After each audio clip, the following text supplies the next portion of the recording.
Bonjour, donc je m'appelle Maryse Menanto, je suis vice-présidente du Réseau Afrique 37, qui est un collectif d'associations, et pour le Festival Plume d'Afrique, je fais partie du groupe de pilotage de ce festival, plus particulièrement chargé de la coordination pour le marché africain du temps fort. Donc moi je m'appelle Monique Imbert, je fais partie du comité de pilotage de Plume d'Afrique et cette année un petit peu plus particulièrement dans l'organisation du marché africain. Bonjour, moi je suis Marie Bolzon, je suis présidente du Réseau Afrique 37 parce que je précise que c'est l'association Réseau Afrique 37 qui organise le festival Plume d'Afrique et donc on fait tous partie là, les trois du groupe de pilotage du festival. Plume d'Afrique, la première édition a eu lieu en 2002, c'est grosso modo une biennale. Parce qu'on n'a pas les moyens de le faire chaque année. Et c'est un festival qui est entièrement bénévole. On a cette année quand même un jeune qui s'appelle Zacharia en service civique international, mais tout le reste est assuré par des bénévoles. Donc depuis 2002, nous avons, au départ c'était sur un week-end, et le festival a pris de l'ampleur. Et là, nous en sommes à la 11e édition.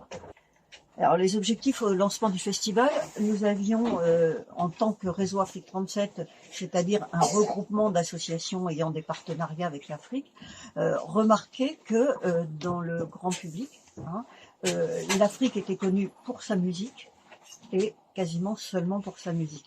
Et après, il y avait une vision extrêmement misérabiliste de l'Afrique. Ça ne veut pas dire qu'il n'y a pas de problèmes de guerre, etc. Mais il y a aussi des forces culturelles, des forces vives, des expressions culturelles, intellectuelles importantes. Et nous avions envie de donner un autre visage.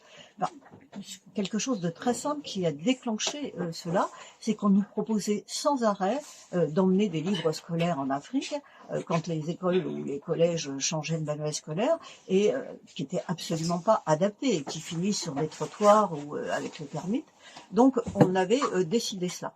Et effectivement, on pense qu'on a en partie atteint cet objectif, c'est-à-dire qu'aujourd'hui l'Afrique elle n'est pas connue seulement pour la musique, mais nous, on y a contribué à l'échelle locale. On n'a pas la prétention d'avoir une influence nationale.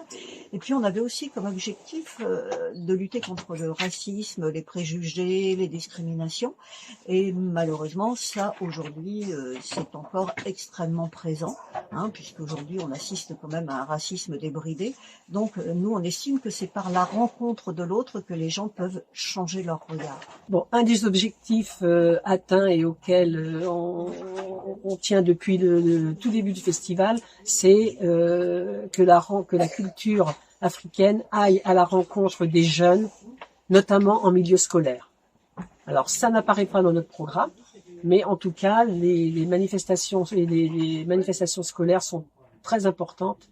Si on prend l'exemple de la dernière édition, sur un festival où on a eu 10 000 spectateurs globalement, il y a bien eu 50 scolaires qui ont profité de... 5 000.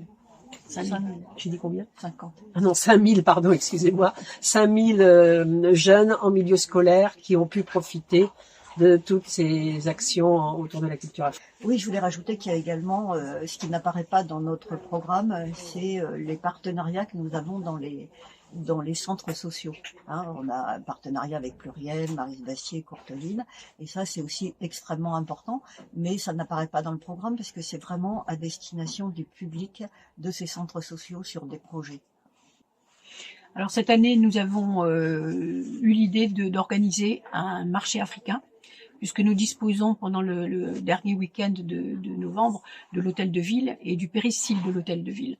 Donc nous avons fait appel à des créatrices de mode, bijoutiers et aussi à un centre de restauration africaine qui va pouvoir nourrir les festivaliers et les gens qui ont envie de rentrer dans l'hôtel de ville à ce moment-là. Alors, le Festival Plume d'Afrique dure un peu plus d'un mois. Nous avons commencé le 16 octobre avec une manifestation, un concert au Bateau Ivre, et nous terminerons en décembre par une exposition à Bourgueil.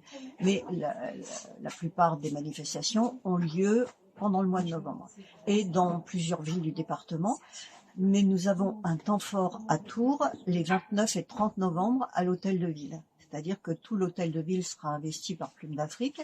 Il y aura un salon des Plumes d'Afrique avec des stands des associations, avec une librairie, et le marché africain, on l'a dit, dans le péristyle, et puis aussi des rencontres avec des débats. Le samedi, nous avons un grand thème qui est migration, culture et migration.